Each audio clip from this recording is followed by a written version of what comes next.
বিয়ে তো দেবো, কিন্তু মেয়ে নয়, মেয়ের মা যেন সুন্দরী হয়।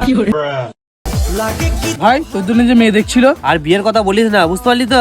আমার বাপ 4 বছর ধরে মেয়ে দেখছে, আমার মেয়ে পছন্দ হয়ে যাচ্ছে, কিন্তু বাপের এখনো মেয়ে পছন্দ হচ্ছে না গো। চাচা তোর ভালোই চাই, তোর এখন বিয়ের কুটকুটি উঠেছে, তুই যে মেয়েটাকে দেখবি সেই মেয়েটাকে তোর পছন্দ হয়ে যাবে। তুই কিছুই জানিস না, একটা বিয়ে ঠিক করতে 4 বছর লাগে নাকি? নিশ্চয়ই কিছু না কিছু একটা ঘাবলা আছে। ভাই তাহলে একটা উপায় আছে, তুই একটা ঘটক ধর, দে তোর আব্বার কাছে পাঠা, দে দেখ। বললি রে ভাই, তুই তো আমার পাকস্থলী কাটা বন্ধু।